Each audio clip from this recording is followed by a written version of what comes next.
দেশে হামের সংক্রমণ এখনও উদ্বেগজনক পর্যায়ে রয়েছে। গত ২৪ ঘন্টায় হাম ও হামের উপসর্গ নিয়ে আরও ৮ শিশুর মৃত্যু হয়েছে। এর মধ্যে একজন নিশ্চিতভাবে হামে আক্রান্ত ছিল, আর বাকি ৭ জনের মধ্যে ছিল হামের উপসর্গ।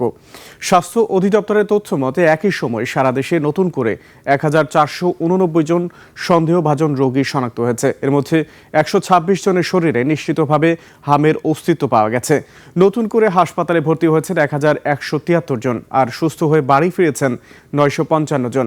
এদিকে চট্টগ্রামে হামের প্রকোপ বাড়ায় নগরীর ৯টি এলাকাকে হটস্পট ঘোষণা করেছে বিশ্ব স্বাস্থ্য সংস্থা ও সিটি কর্পোরেশনের সার্ভিল্যান্স বিভাগ। আক্রান্ত শিশুদের চট্টগ্রাম মেডিকেল কলেজ হাসপাতালে চিকিৎসা দেওয়া হচ্ছে। হাসপাতাল সূত্র জানায়, বর্তমানে প্রায় ১৩০ শিশু চিকিৎসাধীন রয়েছে, যার মধ্যে ১৫ জন আইসিইউতে আছে।